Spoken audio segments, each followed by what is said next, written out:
Well, hello everyone. This is Cheryl York, and I'm coming to you today to do a But God testimony blog. This time I'm going to use one from one of the subscribers of my newsletter. Her name is Suzanne Cotton, and she sent me this a couple of months ago, and I just really, really loved it. It has so many different testimonies, so many different but God moments in it, and I think that you will see the same. Well, let me start out by letting everybody know that you can find me by going to americareimagine.faith. I do weekly newsletters that go out Monday through Friday with prophetic words from many of the prophetic voices that we're listening to today, which is how my subscribers began to grow in the first place. I also do prophecies being fulfilled, as in 2001 I began to start seeing things coming to pass. Back then, it was just one here or there. Now I'm doing about 20 to 24 almost every day. I post all of those on X, Telegram, True Social, Getter, and Zapit.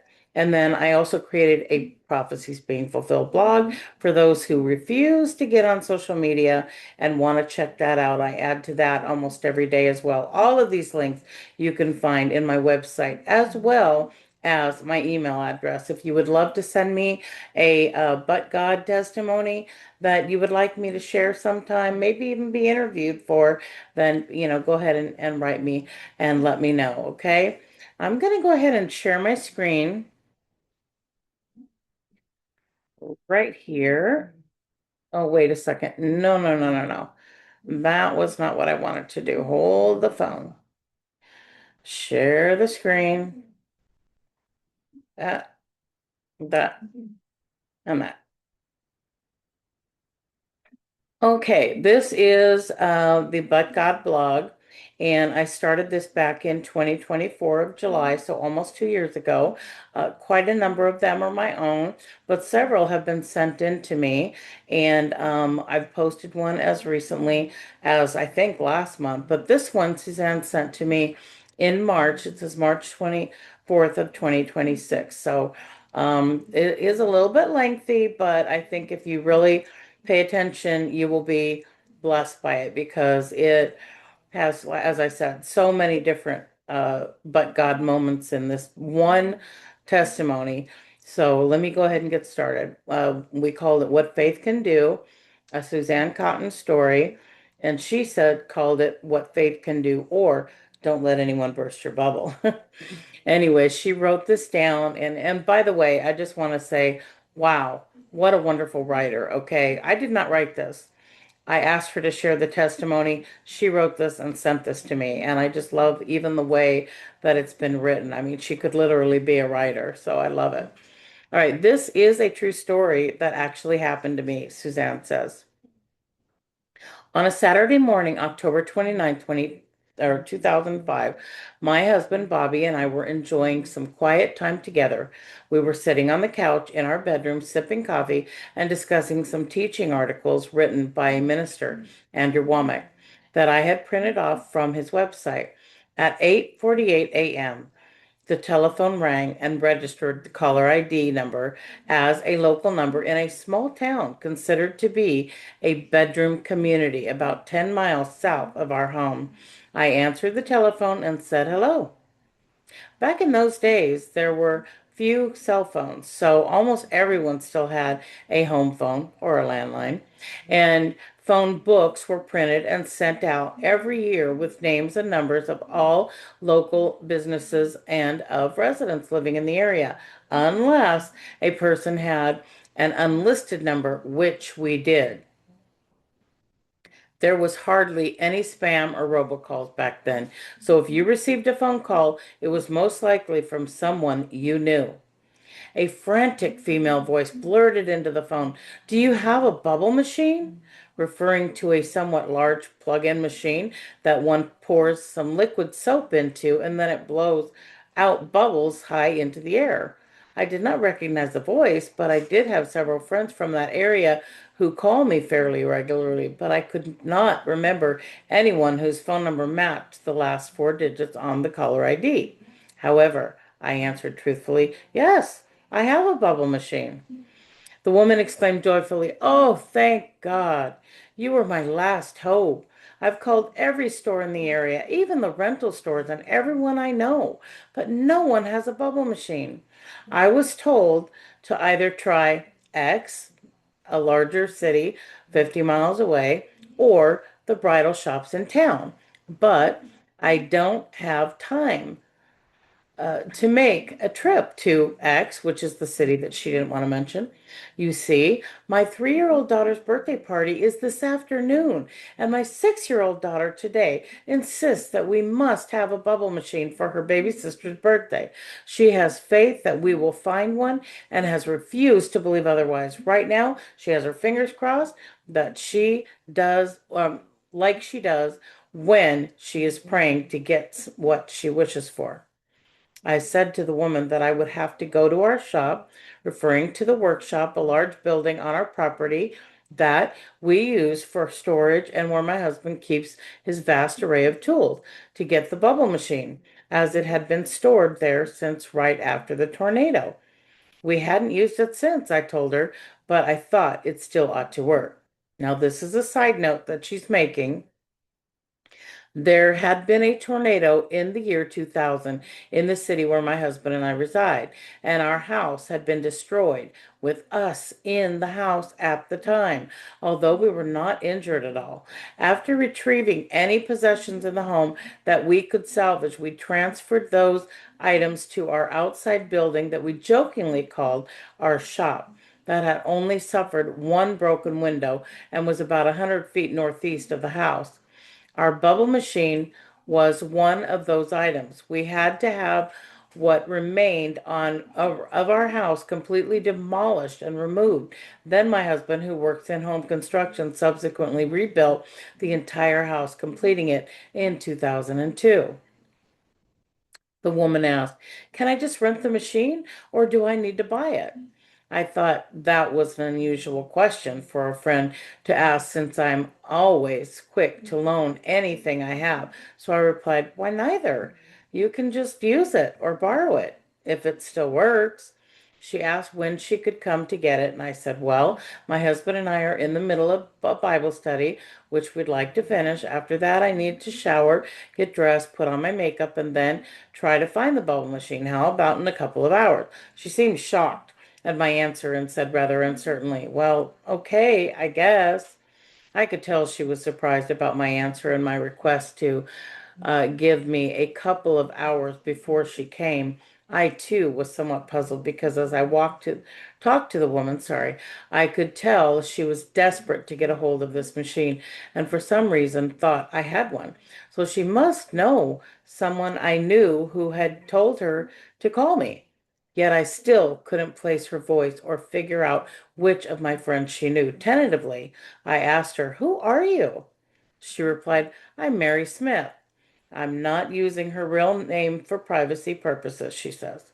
I said, "I don't think I know you." She didn't act surprised at that, but did say, "Why do you ask?" I said, "Well, I'm trying to figure out who you are or who told you to call me, especially since I'm not listed in the phone book." She adamantly replied, "Oh, yes, you are. I've got the phone book open right in front of me." I thought to myself, why the nerve of this lady? I don't even know her. She is demanding a favor from me, and now she is arguing with me about something I know to be true. The woman continued, "Yes, here it is. Local bridal shop, telephone number da da da da da 0169." I said, "This is not local bridal shop, and that's not my telephone number." Obviously confused, she exclaimed, "Well, then who are you?" I replied, "My name is Suzanne Cotton. This is a private residence with an unlisted telephone number. I live on such and such a street, and my phone number is blah, blah, blah, blah, blah, 0016." She said, "Oh my, I have dialed the wrong number. I thought I was talking to someone at the bridal shop. I am so sorry." Now it finally made sense. She had dialed the wrong number, probably by pressing on the zero a bit too long, which entered the zero twice. When I had answered the phone call and said that we did have a bubble machine and it was in the shop, she thought I was referring to the bridal shop. I told her that she could still borrow my bubble machine, as I doubted she could find one anywhere in the area anyway, and this type of item usually has to be special ordered, even if just to rent. I gave her directions to my house, and 2 hours later, she did come and pick up the bubble machine. And yes, I did find the bubble machine under a pile of boxes in our workshop where it had been stored for 5 years. I even had several bottles of soap bubbles for the machine, and it still worked perfectly. Later that day, just for fun, I called the local bridal shop and asked if they had a bubble machine. A young sounding clerk answered the telephone. She said she had never seen one there and was doubtful that they had such a thing. I heard her confer with another clerk in the background who also expressed doubt about them having such an item. The clerk got back on the line and told me that the owner of the shop was out of town on a buying trip and was the only one who would know. She told me that I was welcome to call back on Monday and talk to the owner about it then. Monday would have been too late for the birthday party that was scheduled for that Saturday afternoon. Did Mary Smith really call the wrong number? I don't think so. In the years since, I have found that there really are no coincidences. I agree. I believe the same thing. A child's earnest prayer, even offered up at the last moment, was answered. Bubble machines were not the rage back then, and I had only seen one in my life when Bobby and I, in 1999, took a 2 hour trip to go out of our state and stumbled across a shop in Eureka Springs, Arkansas. Now that was interesting because just last night my daughter Kathy came and visited, and she is going today to Eureka Springs, Arkansas. So she says that she stumbled across a shop in Eureka Springs, Arkansas that had one on the sidewalk outside their storefront. On an impulse, I went into the shop and asked if I could buy their machine. I had cash and they agreed to sell it. We used the bubble machine when we, oh, hold on. Wait. Oh, when we got married in our home shortly thereafter and had friends and the pastor over, it was quite a hit then. But having served its purpose, we hardly ever used it again, if ever. It was just a few months later that the tornado happened in our city, where the real estate agent had proudly told us that no tornado had ever touched down in this city in the 142 years of recorded history for the city. How ironic that our house was the first house struck by the tornado when it arrived in the year 2000 and went through the entire downtown area before exiting the city. God always has a silver lining for everything that happens in our lives. My husband rebuilt our home on the original site, but made it a bit larger and far more beautiful. The insurance company paid us an amount more than we paid for the property that when we moved there, which made it possible for us to rebuild. Although we lost the structure of the house, almost all of our possessions were salvageable. When the tornado showed up, it was a huge black cloud in the sky overhead that suddenly touched down in the southwest corner of our property and headed straight for the house. Bobby, hearing the first faint sound of the city's storm siren, looked out a kitchen window, saw this happen, and told me to run to the master bathroom, that a tornado was coming. We both and our two dogs barely made it there before the tornado hit. Panes of doors and window glass were broken out and shattered, and large sheets of glass became airborne, heading straight for us, then dropped to the floor abruptly, less than 6 inches from us. Not a single hair on our head, nor the fur on our dogs was touched. It all happened so fast that we had no time to fear, and the word of our Lord tells us not to fear anyway. Not only were we spared, but we came out ahead in the long run. Something that seemed insignificant, such as a bubble machine, was preserved and still worked perfectly. How did God know 6 years in advance that one day a 6-year-old girl would pray for a bubble machine for her 3-year-old sister's birthday party when the younger sister had not even been born yet at that time? God is in the details, no matter how small. Even the matter of phone numbers. How did we get assigned a phone number when we moved here that was only one number off from the bridal shop's phone number? Needless to say, the bubble machine was a major success at the birthday party. The 3-year-old sister was awestruck by the bubbles coming out of the machine. The 6-year-old girl was quite pleased, but not surprised that a bubble machine was found, regardless of such short notice. A child's prayer is powerful and full of faith. God honors those types of prayer, and God knows the end from the beginning. Indeed, our God is an awesome God. That is just such a beautiful rendering from Suzanne Cotton. I just had to share this story today. In fact, I'm going to go ahead and close this out right now so you guys can see me again. Let me move to the side so you can see my bubble machine that I found for the background of this. And I am going to go ahead and close this one out. But I do want to say that, every once in a while, you have to have some tenacity. You really do have to have some tenacity when you do things for the Lord, because the thief comes to kill, steal, and destroy. He does try to interfere. He does try to cause problems. Obviously, with tearing their house down in a tornado, that was interference. But God made it more wonderful and more beautiful and a bigger house for them. Obviously, the enemy was trying to interfere with that woman, Mary Smith, or whatever her real name was, that really wanted to please her daughter and get a bubble machine, but she couldn't find any place that would do it. And all of a sudden, out of accidentally pushing maybe the wrong button, she literally ends up with a woman that happens to have a bubble machine. That's not even a bridal shop. But one of the reasons that I'm saying that is because this is my third podcast today. I've done it over and over and over, and something has been wrong with my computer. The volume was not coming through. The podcast was coming through fine, but there was no audio. I literally had to call a tech guy just to get it fixed. But that is how important I felt that this podcast was, that I have done a podcast now for the third time today, just to get this out there, to encourage you, to encourage the saints, to let people know that God is still doing but God moments in our lives, and that He loves you down to the smallest of prayers, down to the most things that you would think are insignificant, down to the most beautiful prayers of a child.